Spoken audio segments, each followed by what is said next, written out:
wait. Okay. Why is it? Okay, I'm live. Hello, testing. Can you hear the sound?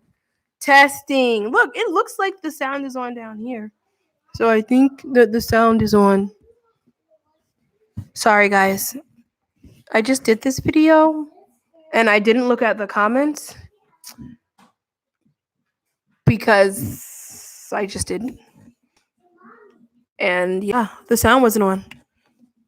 I don't know if you can hear the sound. Oop. As a matter of fact, I don't even know. Oh, yeah. Okay, good. Can you hear me? Hello? Can you hear me? Volume up? Can you guys hear me? Oh, you can hear me now. Good. Okay, good. Sorry, Joe. I saw your call. I didn't see that it was you calling, Joe.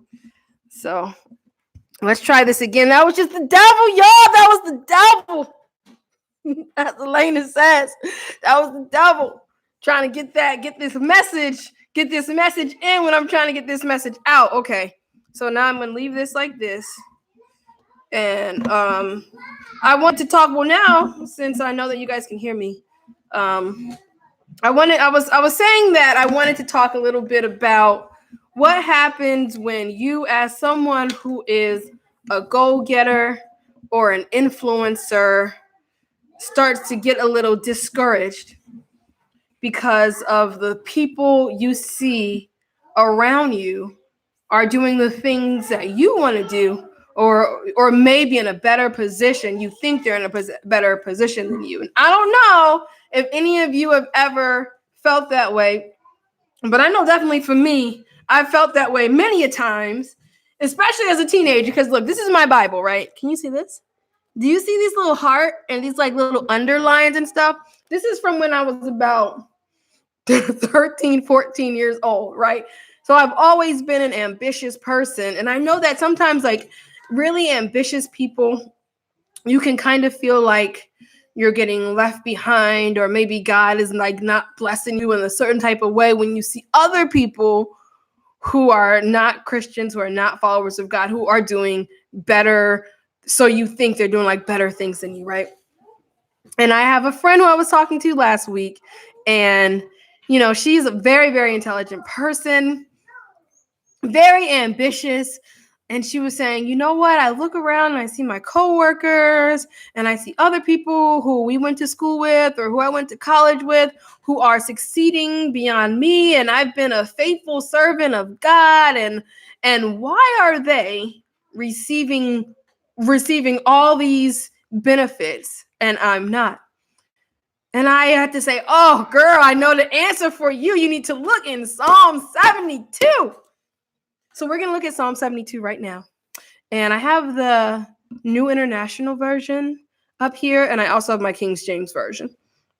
You know what I'll do right now, because it's not very long.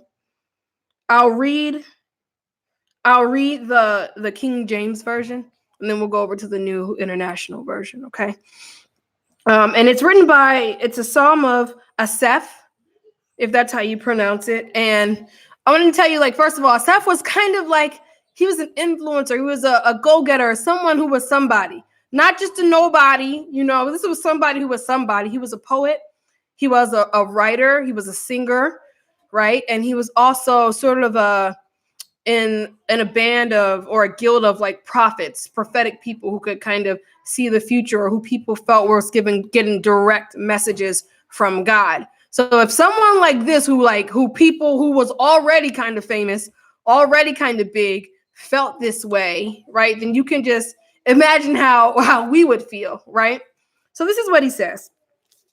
He says, truly God is good to Israel, even to such as are of a clean heart. But as for me, my feet were almost gone. My steps had well nigh slipped. For I was envious at the foolish when I saw the prosperity of the wicked. For there are no bands in their death, but their strength is firm. They are not in trouble as other men, neither are they plagued like other men. Therefore pride compasseth them about as a chain, violence covereth them as a garment. Their eyes stand out with fatness, they have more than heart could wish. They are corrupt and speak wickedly concerning oppression. They speak loftily. They set their mouths against the heavens, and their tongue walketh through the earth. Therefore his people return hither, and waters of a full cup are wrung out to them. And they say, how doth God know? And is there knowledge in the Most High? Behold, these are the ungodly who prosper in the world. They increase in riches. Verily, I have cleansed my heart in vain and washed my hands in innocency. For all the day long have I been plagued and chastened every morning. If I say I will speak thus, behold, I should offend against the generations of thy child. Right? So this verse, this is why I hearted this verse as a teenager, because it's saying basically, like, look at these people who speak such against God. And speaking against God could be not speaking about God at all, could be ignoring God's presence in the world and everything like that, right? Can be people who are obsessed with how something looks, how, like, what the exterior is, people who are just encouraging things that are not of God, right? And then you're like, wow, but those people have the nicest cars, they have the biggest house, they get the best everything. How come? How can that be? Their eyes are just so fat, like their bellies are full. They seem to have all of the riches of the world. And here am I, wrought with pain every single day. And this is coming from someone who was pretty successful, right? So he's obviously looking around a world full of wicked people who are in high positions and saying, how can those people be getting so-called blessed with these things? Yet as for me, I'm just still here in this position, right? And then he says this. And then he says, when I thought to know this, it was too painful for me.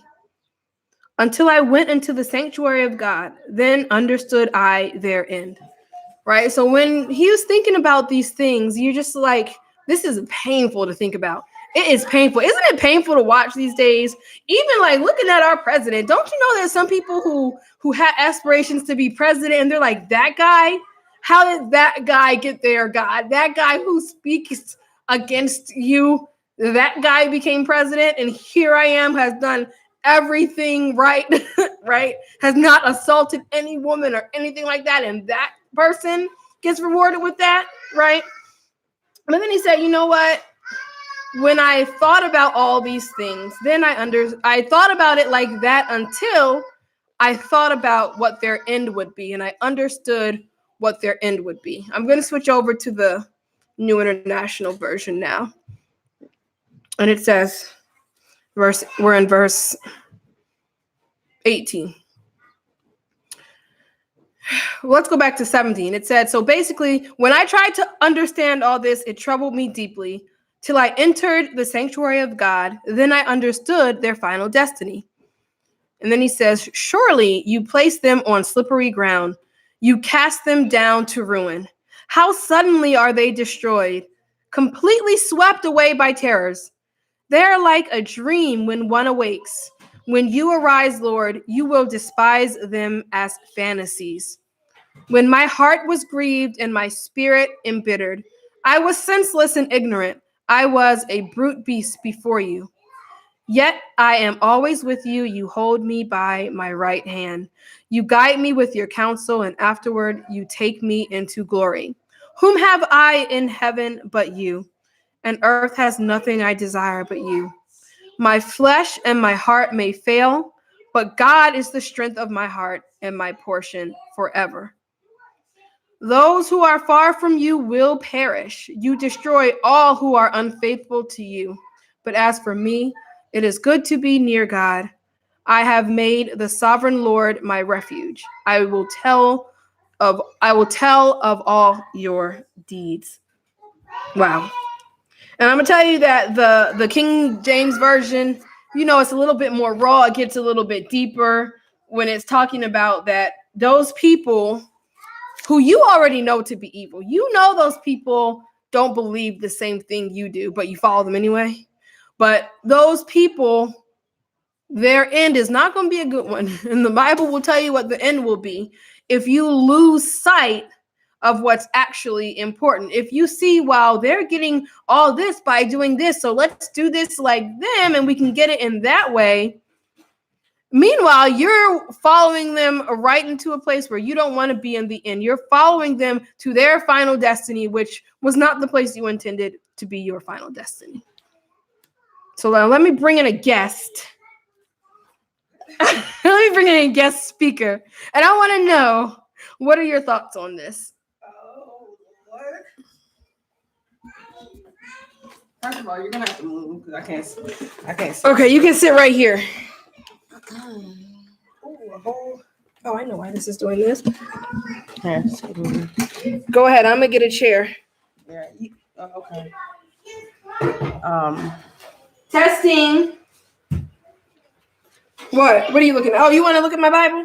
No, I'm looking at what version is that? This is the New International Version. I'm getting a chair.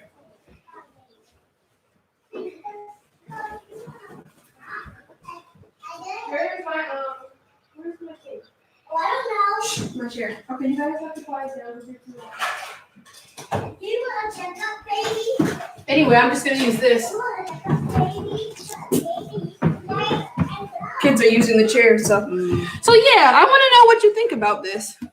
So let me ask you guys a question. How many people in here have felt or ever felt the way that this I guess we call him a poet? Mm-hmm. How do you say his name? Asaph. Has felt like you felt like, all right, I'm doing everything the way that God tells me to do. Yeah, I don't see any profit or benefit in it. Yet other people are doing it the exact opposite way, and they prosper so much off of it. How many of you guys have like felt that way? And that's my first question. Anybody? I have a couple people who have felt that way. So true. Ron, Tina Mo. Yeah. So, anyway, what I was going to say about this is that, if you're thinking about in a social media or like, a lot of things are online now. So in that type of way, the people who you look at, the people who are around you, the people who you see are going to have influence over you in many different types of ways. And that includes the type of way where they have influence over your thoughts of what prosperity looks like. Mm-hmm. So I think some of the big ones right now are like how you eat, right? Mm-hmm. Like if you have a family, if you have a husband, if you have a man, and these things are kind of like glorified. Or one of the things that this one pastor, that they try to make everything look sexy. Like, here's me and my dog. Here's me in the way I eat. Right. Here's the way I do this. Here's the way I do that. And those things that they're making look. But one of the things is that Satan has a way to make, when Satan is trying to trick us and trick our minds, obviously he's going to make those things look good. It's never going to be in a way that's like, oh, this doesn't look good for me. It's something that I always tell my kids. It's like, okay, a cupcake looks good, but that does not mean that it looks good, that it's good for you. Right. And so I think that one of the things that Satan tries to do is he tries to take things that are good, even things that are good, and twist them to a point of where they're either glorified or looked at in a glorified way, which was not their original destiny. Right. For example, like sex or something. Like that's one of the most beautiful things that God created, which Satan tries to twist, into something else. But I know that in here it's talking about, they don't get sick. They have healthy bodies. They're not having the struggles of other people. And I think today on just around that could look like a house, like obtaining home ownership, having a car, you know, a job, a family. I don't know. Some people look like clothes, makeup, and things Right. like that, Mhm. which are, there's nothing inherently bad about those things, but when those things are the only things that you can talk about, you know, that you can say that you have, Right. then there's really nothing in that. And I think one of the things I want to say is I think that the difference between a Christian person who prospers and a non-Christian is a couple of things. First of all, when you're following God and you prosper, you have someone to give thanks to. Mhm. You can say, Mhm. I know this is not of myself. Thank you, God, for what you're doing for me. Right. When you don't have God as your leader and as your follower, there's no one to give thanks to except for yourself. And how does that feel good? Right. You know, God created us to worship him. Mhm. You know, just like a child, your child tries to do things to make you happy. Right. You know, and that's kind of, you know, when you do that when they're young, that brings them joy. Right. So these people who are doing things and achieving things, they have no one to show, hey, look what I did for you, Right. you know? Mhm. Right. And they are also getting that they're getting that from the people who are following them. Right. So in that way, it's almost a codependent relationship, which why would you want that relationship with another person people we know are imperfect and are bad, and people can disappoint you, you know, people can turn on you. Just look at any celebrity, right? Then you do something wrong, like millions of people could be following them, right? There can be a ton of followers for these people, but then if you do something wrong, then those people who you were getting that joy from, now you don't have it anymore. Now they took it away. Yeah, they look for, that's the difference. We use thanks to God, praise to God as our joy. They're using things from other people Right. as something that is going to try to fill them up. Miss Yes. Joy says, I've always told my sons to celebrate simplicity and sustainability. Volume of ownership of things is not the goal and is not related to true happiness. Yes.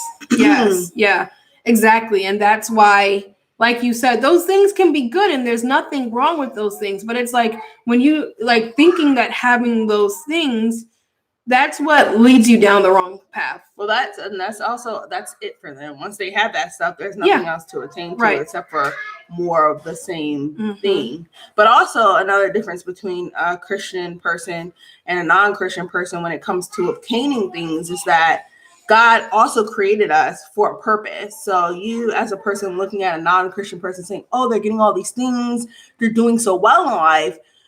If they're not submitting to God, if they don't have a personal relationship with God, you know that they're not in their purpose. So there's always going to feel they're going to always feel a hole in themselves if they're not in their purpose. So no matter how many things that they get, no matter how much they do, none of that is fulfilling the purpose that you were made for. You know, if some type of animal, it's like a dog. If a dog, you know, or well, not type of dog, but a certain type of dog was made to breed to do something. Right. If they're not doing that, they're truly never going to feel you know, complete, right? If they're supposed to be out there herding sheep or something and they're stuck in the house all day, no matter how much food they have, no matter how much luxury they live on, God made us to have that pull to always need to fulfill that emptiness that he created in every single human when he created them.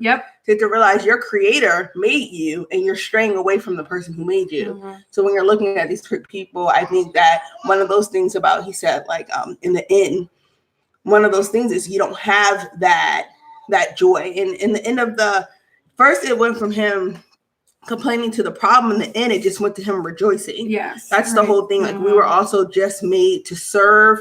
We were made to thank God. And those are the things that's fulfilling, you know, in the end, not even just like where you end up heaven or hell. But come in. Yeah. See, this is Joe. Joe is listening to us. Yeah. Come in and join our conversation, Joe. You know what though? And I think that's the part that's hard for a lot of people because you don't see that emptiness.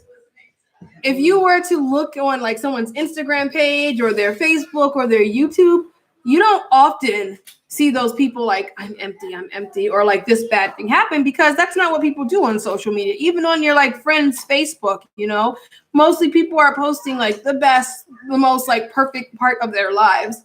And so that's also another one of the devil's tricks to make you think like, oh yeah, their life is perfect. Right. And yeah. And I think a practical thing is just, for me personally, I don't follow people who are not where I want to be or the things that I want to do on in any different types of level. Like, I don't follow people who just put out stuff just to be putting it out for no reason. Like, if there's no reason behind the things that people are doing, I unfollow them eventually. If I don't see basically people sowing and harvesting, if you know what that means, like, I'm just going to unfollow them because it's not bringing anything to my life. And why would I want to just sit around and look at what other people have? That doesn't make any sense. You know, I mean, personally, my mother didn't really raise us in a way that I care about any of those things. So it's not hard for me to be like, oh, I could care less how many clothes or how much money you have. But I think there are certain things. It could even be character traits of certain people. But I think you also have to realize that God gave you what he gave each person, something special. And I think that there's something great in that, you know. And in order to know that, someone says it's a daily struggle. In order to remember that, you always have to stay in connection with Christ. You have to stay in connection with your Bible. You have to read. Say, I am somebody special. I do have something for me. It might not look like one person's. And the truth is that most people do not have the blessing and the calling for God to be super wealthy or super this or super that. You know, most people don't have that calling. God calls specific people and puts you in a specific position, and most people don't get that position. So it's a matter of fact of seeing what position you have, knowing your position, understanding how important that is if God put you there, and just praising and accepting him for the things that he's giving you.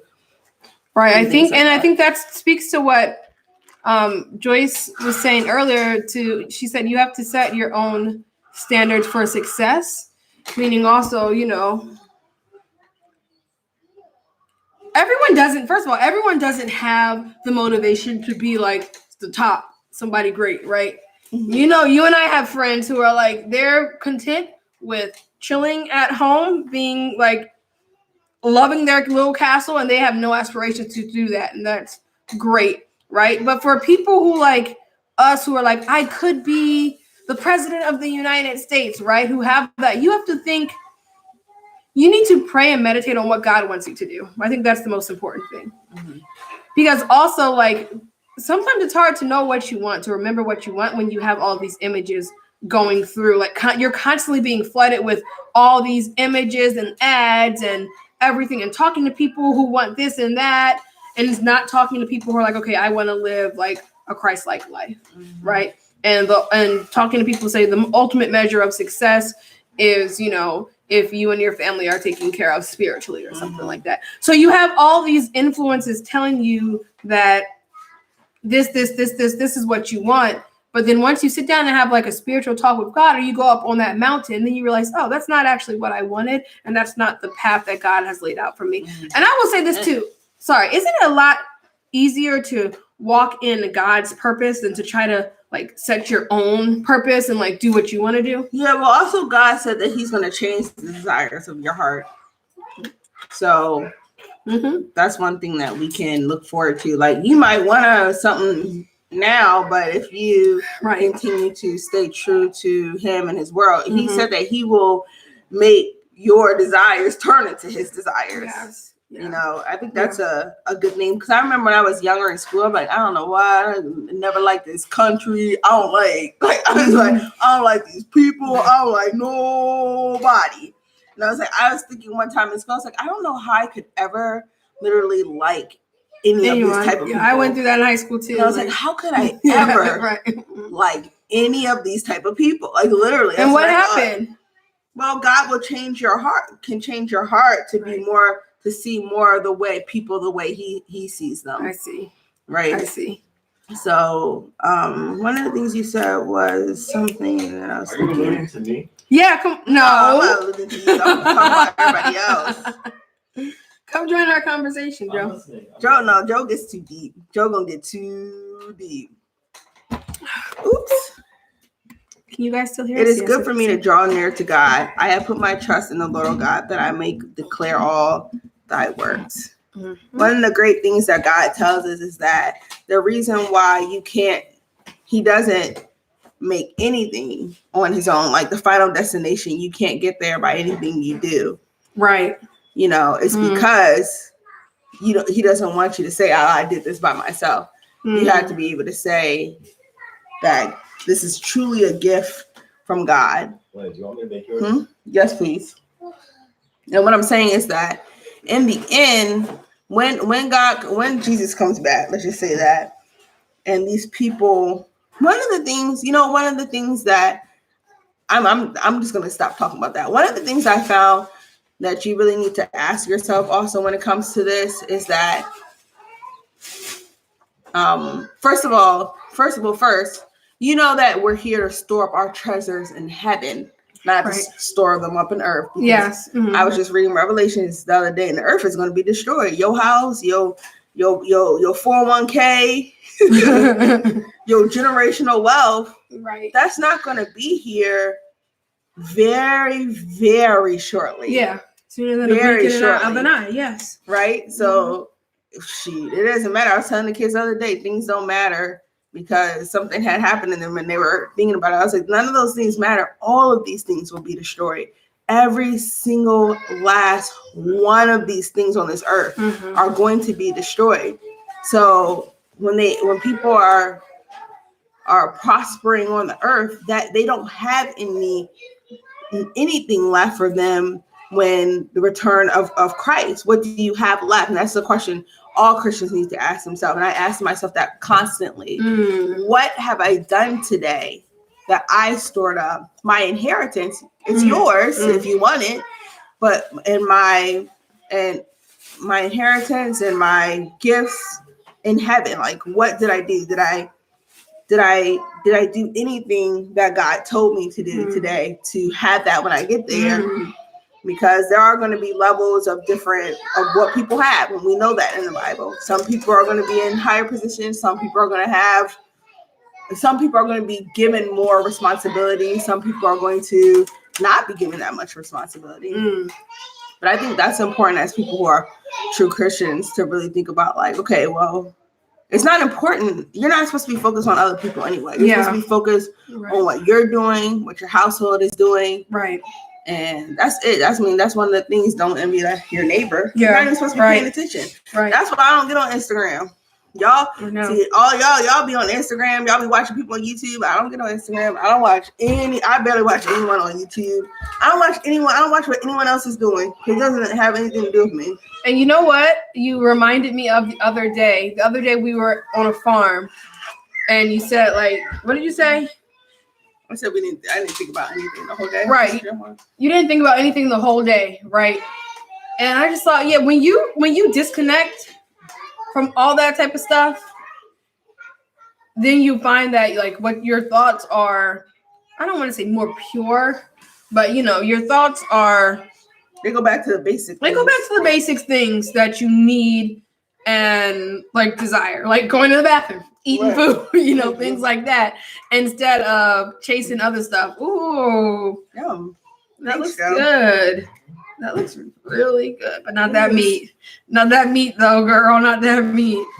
But anyway, but still, like, even things that you're passionate about, right? Like, I think that there are a lot of us who can be so, like, you're passionate about something good, but then it turns into something bad when you get so consumed with it, right? Like, let's say I'm passionate about Black society and social justice for this in the prison industrial complex and something like that. If that's all you can focus on and you start getting really stressed out because these problems haven't been like solved yet and things like that, you're not focusing on like ultimately what's going to make what God wants for you and what's going to make you happy, and you're just going to stay sad. I'm telling you that all the time. That's one of the things that I was talking to Joe about the other day. Like, the reason why I don't even concern myself with those things is because those aren't things that are important to me ultimately.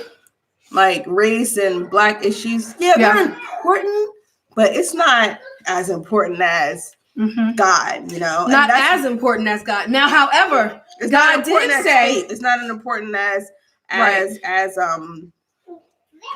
what I'm saying is that it's not as important as, to me, I have an issue as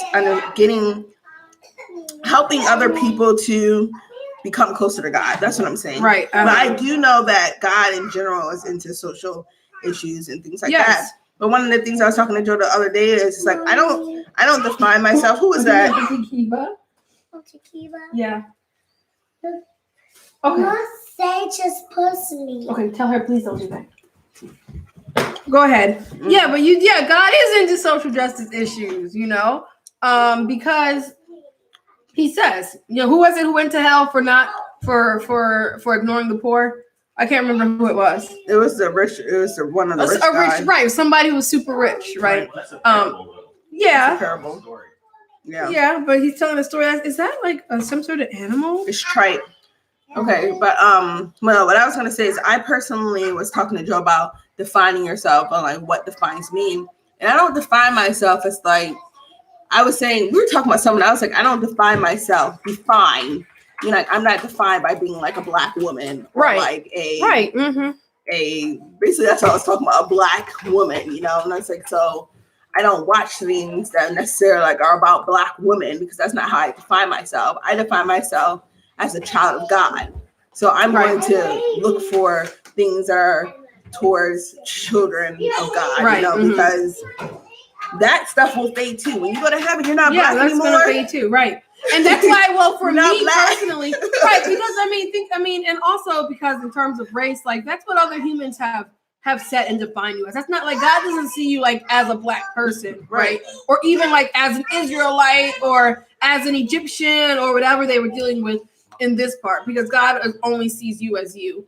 Right. However, everyone does have a purpose, right? So if that's your purpose, if God wants you to free these people or to do that, fine, then walk in your purpose and fine and whatever. But you might find that's not your purpose. you might have that as a desire, but you might find like that's not the purpose that God wants you to. But also for me, I just think that mentally knowing that ultimately God is in control and me thinking about the world as a whole, and about our end, whether that be your physical death, right, or Jesus returning or whatever it will be, I can think of like, okay, in the end, none of this will really matter. So then I'm not too upset if I don't get like what I want right now. Right? That's how I've thought about it in my later 20s. Practically, how do you do that every day? How do I do what every day? Like reconcile that? Like have a positive attitude towards how your life is going. When it's not going great, you're not at the end. Right. You know? Right. Well, I think that for me, it was very hard in my early 20s, in my like late teens, early 20s, like before 25, because I was constantly thinking about social justice for our people all the time. Like that would get you crazy. like up in rallies, everything like that, consuming, like can't sleep at night. Right? Like cannot sleep at night thinking about what a white police officer might be doing to some Black child right now. Right now, this is happening. We've got to change it. Right? But it will consume you. Right.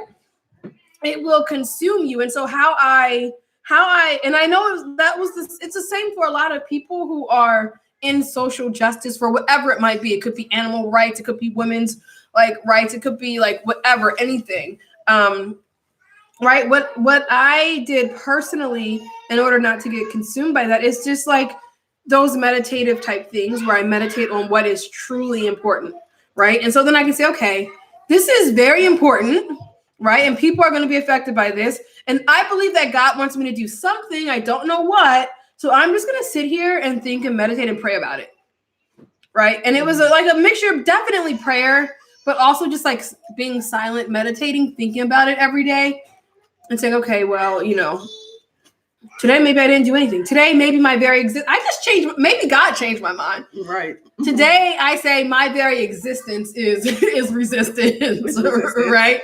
My very existence that I am playing with my children here, right? That is resisting oppressive forces. Mm-hmm. And the more people like me, the more that is helping Blacks gain power. And I really, really started thinking about Mommy, our mom, and how, she was super intelligent, mathematical mind, right? Before us, already had bought and sold several houses, had wealth, right? But then I think, wow, after she had us three, okay, then she was just a stay-at-home mom, right? She could have been head of Google or these tech companies and everything like that if she would have stayed in, that world, but she chose to stay at home. So I always used to think about that. And I always used to say, how did she ever regret doing that? But exactly, she didn't. Because I'd be like, hey, Mommy, don't you want to go traveling around the world and do this and do that? And she's like, no. She was like, no. She was like, no, I don't. She was legit no. She sure did. She said just like that too. And I don't know if it's God changing your desires, but she felt completely at peace with that. Mm-hmm. So then I thought too, I better feel completely at peace with what I'm doing. Well, one of the other things you can do, I got this idea from a book of Revelations because they were talking to one of the churches, and one of the spirits or angels, one of the churches, they were like, God was giving them a message saying, I'm glad that you hate who I hate. I'm glad you hate the wickedness, but you become too hateful. So you need to remember your love, that you have for people as well. You become you hate what you hate, but then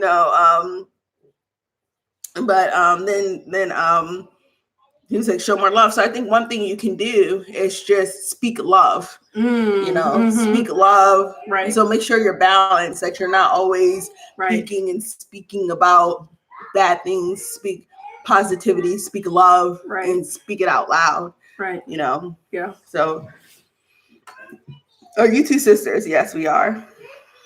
Not just, no, she never did. We talked about this all her. Motherhood is the most noble profession, and I believe that too. Mm-hmm. I believe when you become a mother, it's just more. It's literally the best position that you could get from God. Mm-hmm. Once you either choose to be one or whatever, it's just way more cooler. I agree, and that's why I kind of feel like my acts of even staying at home with my children, I feel like is very revolutionary for our time, in a time where women are like, oh, if you're not working in some high power position, then you're not fulfilling your role as a woman, and as a womanist or a feminist. And so for me to be like, well, I'm gonna be a stay-at-home mom, and that's what I am, and I'm gonna actually raise my children and cook for my children and teach them right from wrong and stuff like that. That's me. That's me walking in what I think is my purpose and what I feel like this is great.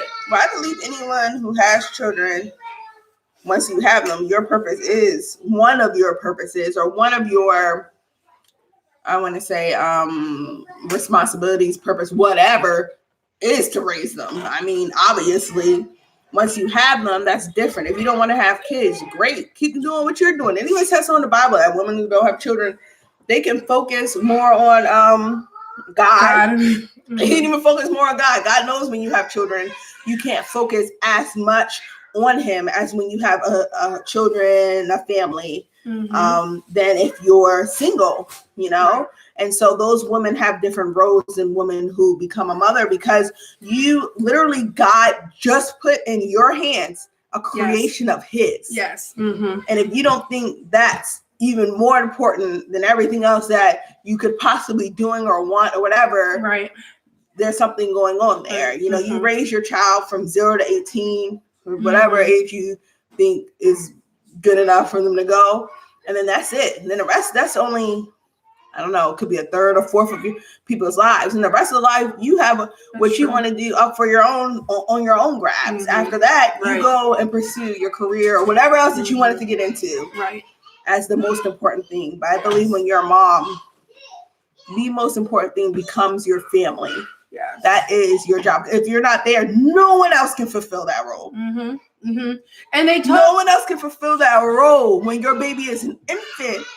Well, they kind of can, but when your baby is an infant, that baby has to be nurtured within the first 0 to 1, let's say. Yeah.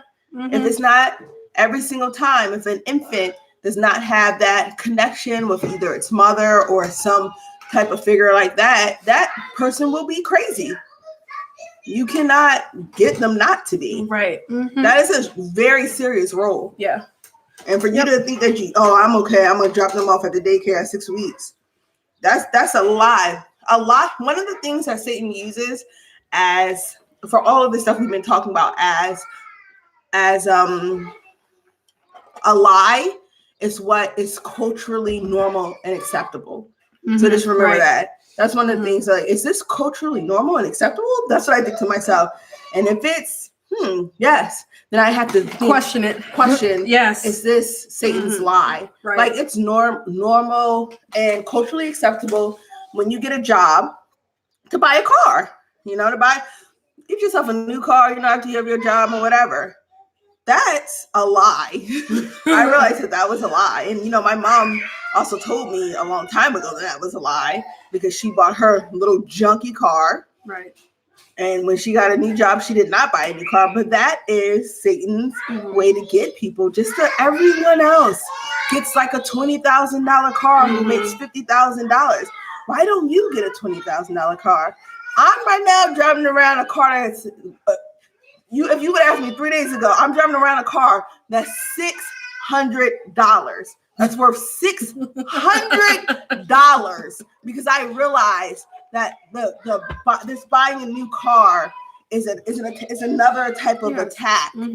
600, okay, not thousands and thousands of dollars. Nowhere near that. That's an attack. Yeah. And buying things for your kid's birthday, lots of things, and buying lots of Christmas presents, and buying lots of this and lots of that. All that stuff, Satan can attack anywhere. He can attack your finances. Yes. Obviously, if he attacks your finances, then that causes stress. And that deters you a lot of the time away from following God. It can create time. It can take you away from your husband. It can take you away from your wife, your man. And we don't see it as that. We just see it as culturally, everyone's getting a car, so let me get a car too. That's what we see. That's what we see. That's what we see. How's that fur? Good. Is that an animal? Is that an animal? What are you saying that is? Joe, what's tripe? Joe? I don't know. It's intestines or something like that. Oh, so it is an animal. Tripe. No, it's part of the beef. Oh, okay. Something. Yes, please share this video. But you know what? How would you, let me ask you guys this and also you this. How would you go about encouraging someone, a friend who we know this, you're a Bible believer, but it's just so hard to do. It's similar to the question about what you asked me. How do you not focus on those earthly things? Because the devil has his tricks, and we live in a world where everyone else is focused on those things. Let me tell them to be quiet. Guys, you have to be quiet. Go back. I think the first thing you need to do is get around people. The first thing you need to do, I'm going to say this when she comes back, is to pray that God will change your desire, change your heart and your desire to be what he desires. I think praying that every single day, because he's not going to, there are promises in the Bible that God is going to do, and he's just going to do it. So you just pray for them. and humble yourself and say, God, I have a problem. You know, I want a new house. I want a new car. I want a nice car. It hasn't been nice. I don't even want a nice car. I just want a basic this, you know? And then I think just praying every day, God, make my heart and my desire your desire, because he keeps his promises. And that's one of the things that I always keep telling myself, is that he keeps his promises. If he said he's going to make your desires, his desire, the desires of you, my heart, what he desires, and I know that's going to happen, I'm just going to pray for it until I see it happening. I think another thing you can do is surround yourself with people who don't think that way. That's very easy. That's culture. Surround yourself with a culture of people who do not care about those types of things. Yes. Yeah, I heard you say. If you don't have friends who don't think that, just follow just everybody on your feed. Right. Just follow people who don't care about that. Right. Yep. Yeah. That's one thing that and also like a little tip for social media, whenever something pops up that I don't like, or I deem as like, this is not, social media, they give you recommendations based on what you've done, but it's like an algorithm, like a program. If you see something that's like that you think will make you unhappy because you're going to like obsess about being like that, you just click, I don't like this, unfollow, whatever it may be. And then it will like curate what you like a little bit better. I've been using that a lot. Like, no, I don't want to see so-and-so's new car. No, I don't want to see their this and their that, right? Mm-hmm. Yes, I will see something about like, I don't know, how to be kind or how to teach your child about kindness. No, I do not want to see anything else. Mm-hmm. But also, I think what you were saying was, as he said, surround yourself with people who don't have those desires. Those type of desires, and yeah. And also, what else did you say before that? What else did she say, guys? I said pray. Pray, but you said something in the middle between pray and surrounding yourself. Mm-mm. I don't know. I don't remember. Oh, thank you, but I don't need that right now. I don't need that. I think another thing is just having conversations like this with the people who are your friends, seeing why they feel like they want this and want that, and hearing from other people, is talking about it with your own friends. Like, hey, you guys, why do you think like we all want to go shopping today for new stuff when do we really need it? Just having a conversation with it between your friends. I think bringing it up is smart. Wow, and that's hard. But you know what? That's hard if you already have friends who are kind of outside of that, because I do, right? And people like invite me to things, right? And I'm like, I don't want to do that, right? So how do you bring up to a conversation with people who have known you for a long time, right?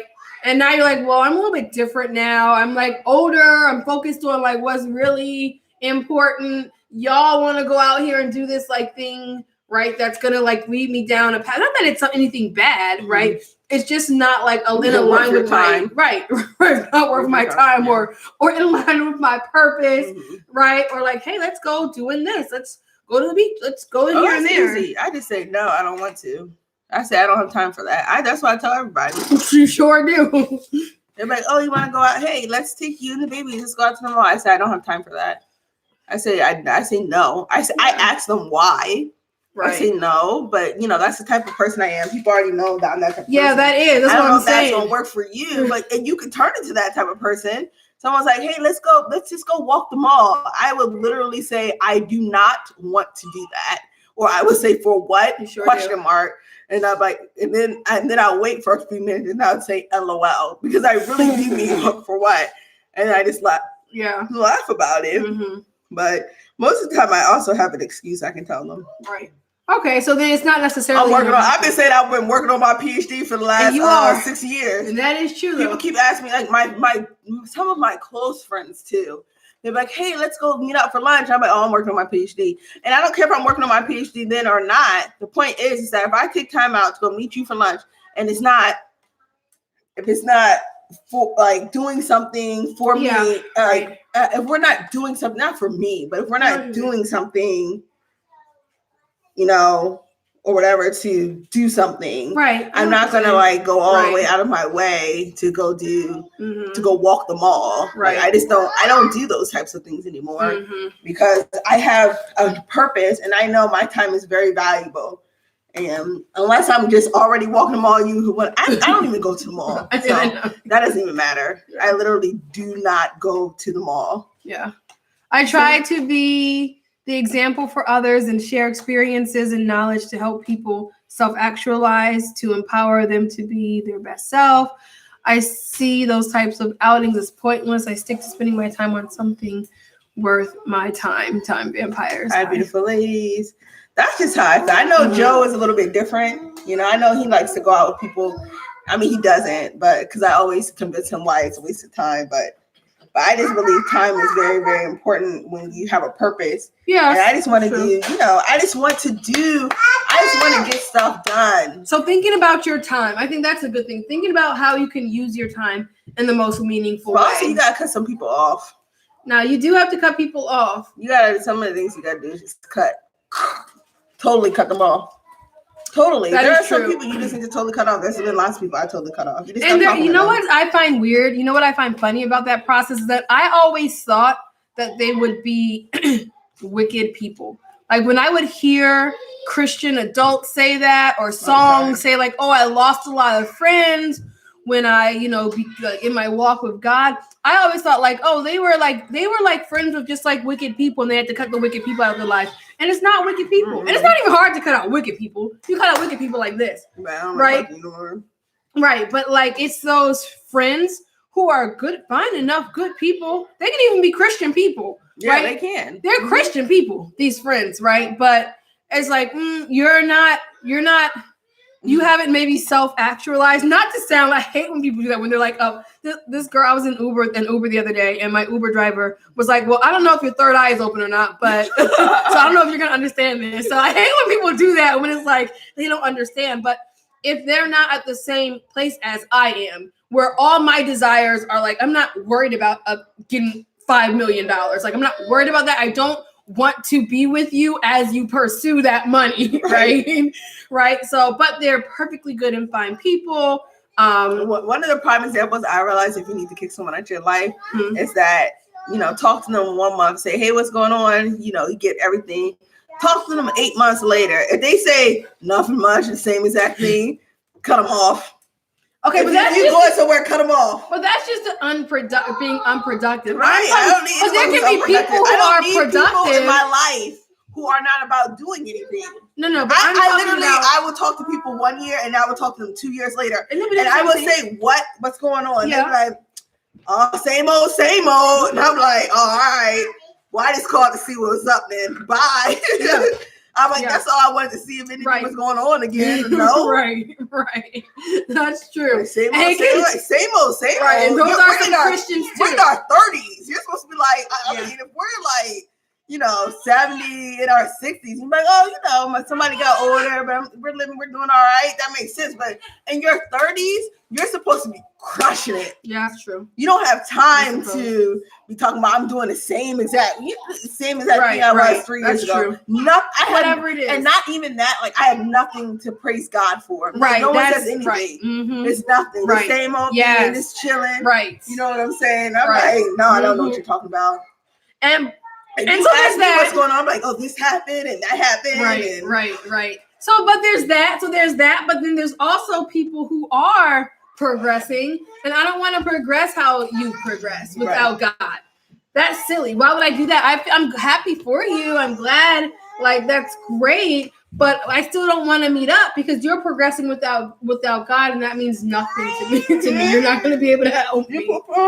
You need your diaper changed? Tell people to go change your diaper. Nah. You You poop, she has to poop. Oh. But that's for people who want to. Those are for go-getters. Also, you need a mentor. That's another way that you can stop thinking about this stuff to have someone who's older than you, which I don't have. It's hard to find though for some people. That's not where Appa is. I'll be right back. Okay. That's okay. We're gonna take. So Yes, no, you can still be crushing it at your age. I think what Elena is referring to is like, don't, because I'm sure that I'm sure that people who want to do something will be doing it a long time, right? No, Just might look When different. I'm saying it's in your 30s, you definitely better be Okay, doing you're it. saying you better be doing it. You better not be sitting around doing nothing. Go ahead. Well, but sometimes you can be chilling. No, you're right. But the main No, thing that's is, not it's true like, because you don't have that much time. Okay, 30 to like 65. I'm in my 30s When and you hit 70, right? that's like you're about to retire, basically. Maybe not true. Yes, you're about to retire the this things that Vietnamese you. woman who is 94 years old. I'm not and saying she- you're retiring and working. I'm saying that you're not. There are other people Mentor now myself. who are coming up.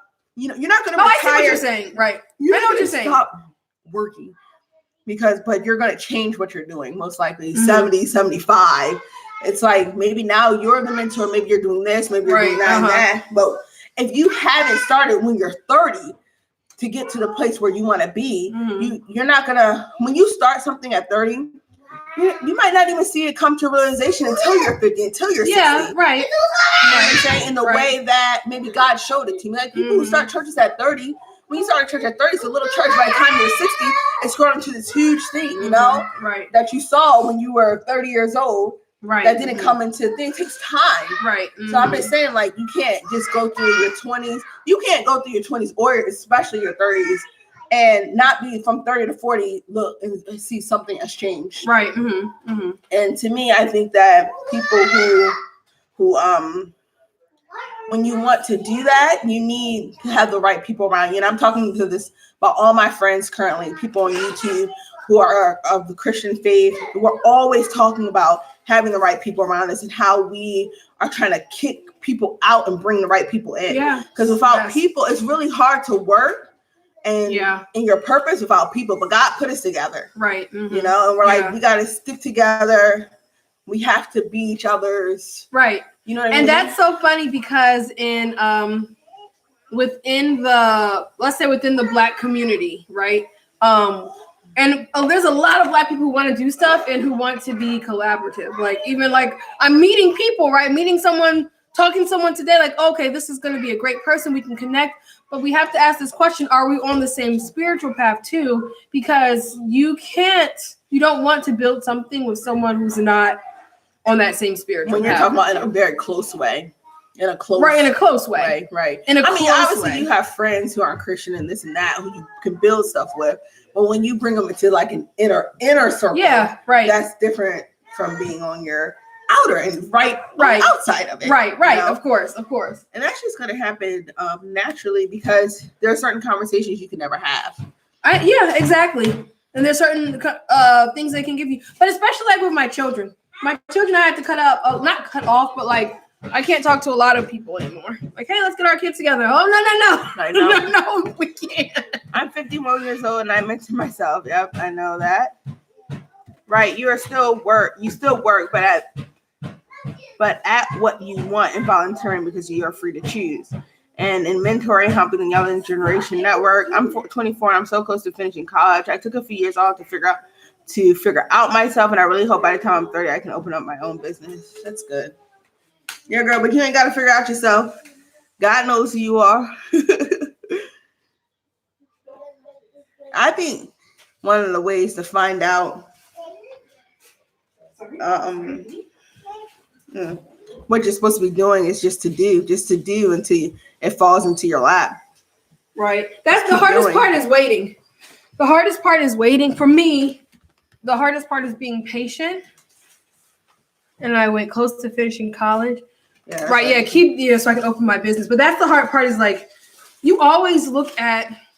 But see, you don't need to be thinking about the future. You just need to be thinking about what I need to do right now. In the moment. Right. That's hard. It's hard to live in the moment. Not for me. It was easy.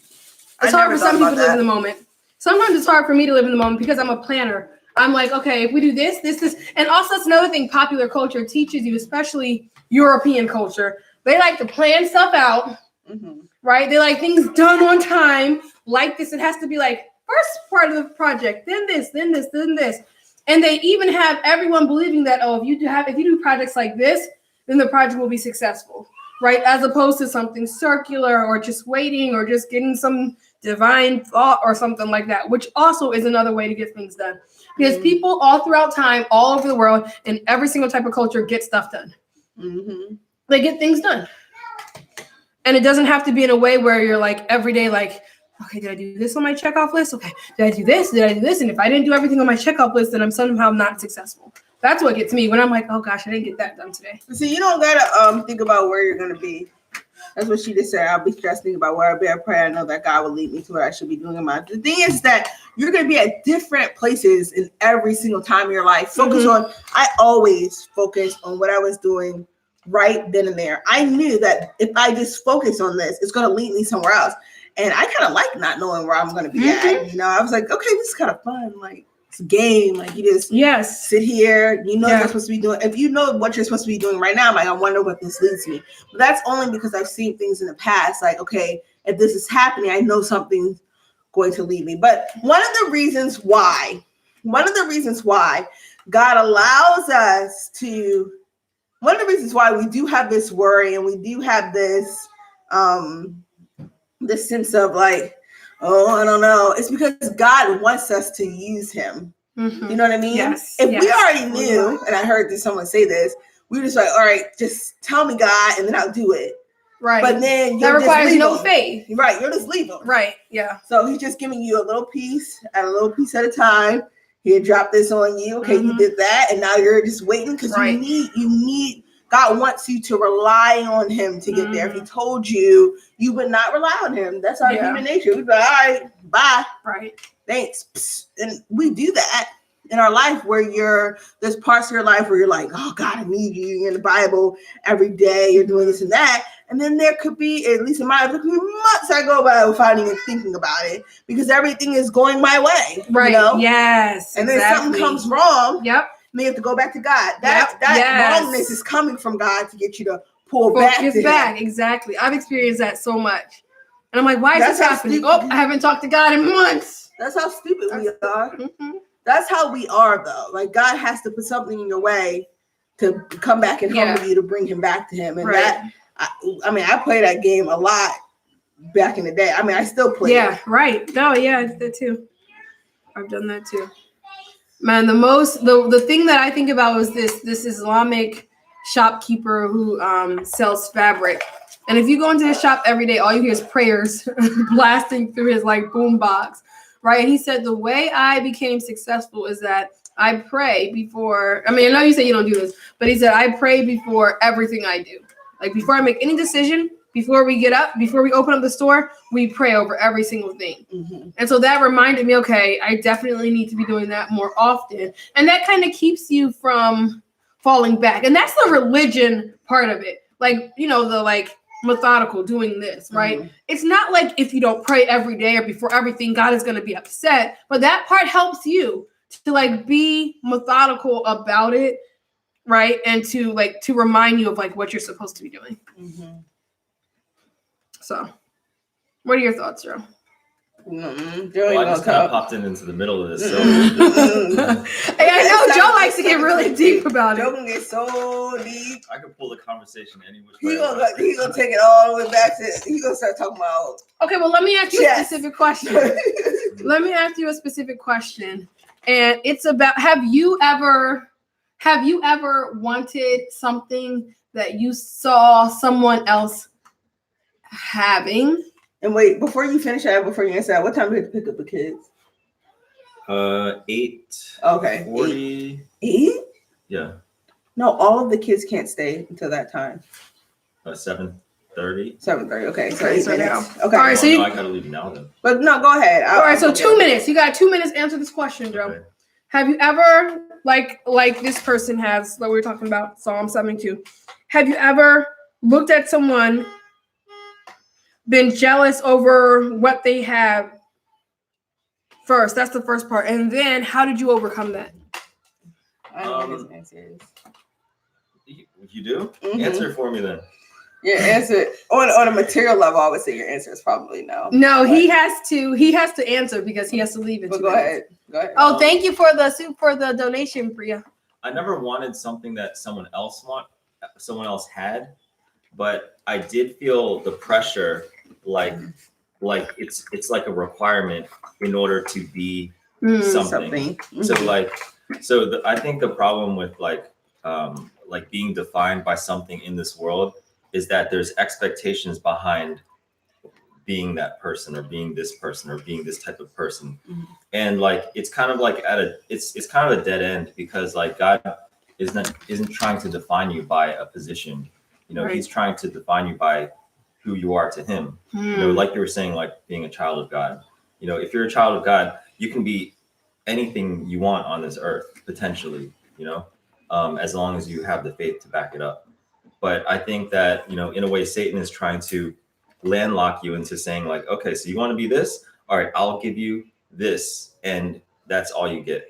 So like when people are getting rich and famous on these things, there's another side to it that you don't really know, you know, and there's some really, you know, famous people that go crazy because they're like pigeonholed. This is all they are. This is the only thing that I am. Yes. And like, you know, there's hundreds of thousands of people that want what they have, but they don't realize the curse that it brings because they don't have the character to kind of back it up. They don't have the character or the foundation in their life to I guess what's the word? Prosper. And not prosper on like a material level, but prosper on like a life level. Yes. That is really true. And it's when you say that, it just sounds like so many parables or stories that are heard all throughout the world, you know, not just Christianity, that there's something that you get the like this good, the thing that looks good turns out not to be so good, you know, and not only that, the majority of time it's not even real. That's something that you're trying to get. That's the real thing. Right. The majority of time, it's not even real. Right. There's no such thing as people who live in mansions. And you were saying, I was listening to you while I was driving. You were saying that Satan has a way of making things look better than they actually are. Right. And I think that one of the things is that, you know, we got to remember that Satan, Lucifer, whoever, this angel, he was the most beautiful thing that God made. He was the supermodel of angels. Right. And so like he's trying to emphasize that on everything that God has made. Right. He's trying to distort, you know, not saying that it's not beautiful, but he's trying to like ultra beautify it to the point where it's like it's a desire. Right. You know? That he's trying to set his mark on everything like that and make it the focus. Yes. And now what both of you are saying, like about a mansion not being real, or it's not, you know, real. like who lives in a mansion? Yeah, but think about this. Nobody. Think about if you hold on. People want a Lamborghini, but they don't realize it takes $25,000 to fix its brakes. Oil changes are like $1,000. And then wow. And then like mansion might have like 8 bedrooms, but who's gonna clean them? Right. Exactly. Right. Who's gonna do the laundry? Exactly. And it turns out that we were seeing that documentary. Right. It's like, wow, how horrible would it be to get everything your heart desired, to get that huge mansion, only to find that here you are in it and you still feel that same emptiness that you felt 15 years ago when you first started to try to get that mansion. That's worse than not having the mansion at all. Sure you just rather not have it than to have something and feel like, oh, darn it, I got it, and now I. But they all those people said that it's fake. Like here's a mansion. I don't even live there though. Yeah. Yes. That's what it said. Right. Yeah, I had it, but I didn't actually live there. I just live in a hotel. I heard this quote by C.S. Lewis. I don't completely agree with it 100%, but there's some truth to it. The quote says, if God's biggest punishment to you is to give you exactly what you want. Yeah. And I feel like I've gotten to that. I don't really necessarily think it's a punishment per se, but I do think it's a way for him to kind of like get your attention. Yeah. Giving you what you wanted. Right. That wasn't his desire, right? Giving you what you wanted, and then you'll find out that it's not fulfilling as you thought. It could be fulfilling to a point, but you don't have the character to make it into anything. Like you don't have the character to fully enjoy it. When you're saying that, I don't quite know what you mean by that. When you say you don't have the character, but I do understand what you mean by like you're not in the position, or you don't have the You're not maybe quite you ready for it. might you might not have the like you said, like you might not have the skill, you might not have the Mhm. You're not ready for it. You're just patience not or something, right. or Character. I mean, Yeah. it's just being having character that hasn't been fully developed. yeah, or you just it just might not be something that you needed. It just might not be something Or that you need whatever. or is good for you. We do the funny thing is we do that with children all the time, right? And that's our relationship with God. Like, we're supposed to be like children. We are still children. We do still like act like children. Once I became a mom, I realized there are so many things you can understand in the Bible about like father, son, Right. and the relationship with your children. That you can understand of how your relationship with God is and why. Mhm. Now I understand like why I'm like, well, why? Where are we going? Where are we going, Mom? Right. Mom, where are we going? Where are we going? I'm Right. I'm acting like a baby. I'm acting like an 8-year-old. Yeah. What do we do? What are we Right. doing tomorrow? Right. What's going to be like tomorrow? Right. Like, sit down. Yes. Shut up. Yes. PY asks me every day, what about tomorrow? What are we doing? I'm like, just trust that there will be a tomorrow. Right. And that's what we do with God too. Like, well, am I going to be okay in 5 years? Am I going to be okay in 3 years? Am I going to have this at that time? Right. What's for It's dinner just tonight? I'm like, be quiet. It'll be good. what's for dinner? Don't every single day y'all eat. I'm Right. gonna be like, y'all eat every single day. Yet you keep telling me that you want something to eat. Mhm. That's the same way, the very Right. similar relationship we have with Yeah, God. that's true. Gosh, can you How am I imagine? gonna pay my rent this? And you hear people say, I don't know how I'm gonna pay my rent this month. Did you get it last month? Right. Mm-hmm. Yes. Yeah, but I Yes. don't know how we're gonna do it this month. Why don't you just praise God for knowing that it's Mhm. gonna be Right. done? Exactly. That's what I was thinking about earlier. Reflecting on the things that God has already done for you is a way for you to stop living in this day-to-day hustle or I want mentality, right? When you think about like, oh, God has already done all these things, and it can be hard too. I've sat with friends before and said this exact same thing. Like, well, let's think about what God has done. I can't really think of anything right now. I'm like, what? You can't really think of anything right now, right? Wait, what are you I know people who talk like that too. So I was saying, like, one of the ways that people can, one of the ways that you can like avoid falling into this pitfall of like wanting what others have or feeling like jealous or incompetent because you don't have that is to reflect upon the things that God has already done for you. Right. Right. Thank you, God, for this thing. Right. And I've talked to friends and I've said like, okay, well, let's list some things that God has done for you. And they're like, I can't think of anything. Well, that's Now, Satan's. hold on. Let me tell you, that's also Hold on. Satan's thing. Hold on, Because when something happened good to you, you need to write it down. No, okay, so piggybacking on that, right? I think culturally and socially, like we get into a lingo of kind of what in the world is that? erasing the daily blessings of Yeah. what God is doing. Yeah. Right. Even in conversation, I was talking to Elaine about this. Like, Yes. so a lot of times we start off our conversations like, "Hey, what's up?" Not much. Right. So yes. basically, you're yes, saying, you're right. if you're literally saying what's Yes. up, and if you're saying, hey, what's God been doing in your life? Yes. Not much. Yes. And Right. you just say like, if you just That's say right. that, you're just kind of erasing Yes, you're right. any good You're thing right. that God had done. Right. And Yes. you just even mentioning something positive Mhm. could enlighten someone or maybe Yes, connect the dots yeah. in some way to Mhm. to someone else's life. Change the But- whole conversation, the way the conversation is going. Yeah. Yeah. So we just completely kind of we become desensitized to God's Yeah, blessings we and just Mhm. daily, givings. I'm saying just by your little tiny words that you're saying, just Right. little tiny words that people Mhm. always say, Right. Like the one guy was like, y'all gonna worry me to death. Grandma was like, y'all gonna do this and that. But you know what I'm saying? Yeah. Those little common little things that you find insignificant Yes. is those things that you need to change. I'm always about today is changing what we're speaking. Yes, it's very important. Like if you're Mhm. gonna say something, speak something and say, you know what I told Joe the other day? The devil can't search your heart. Right? If you want to protect yourself from the devil can't search your heart. God knows your heart. The devil don't know your heart. The devil can see what you're doing. He can see, and his spirits can see what's going on. And if you want to, you can trick him. So if you're one way to do it is just by speaking positively. Waking up, speaking positively to your husband, hugging, doing things, even if you don't totally feel that way, to protect yourself from the devil. You think that works?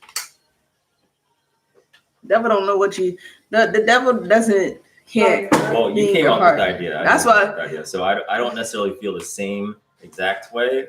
So I can't. Well, also just putting that stuff out there. That brings that spirit. It attacks the other spirit, whatever you're feeling. If you're feeling sick, you're like, oh, I'm gonna feel good today. It's actual, like, there are actual spiritual things going on around us all the time. If you think and you feel and you act in the spiritual realm, you know what I mean? Instead of acting in the physical, like you said, like, oh, that door shut when we were talking about God. It's like, oh, that's just an accident. Just wind blows, you know? Right.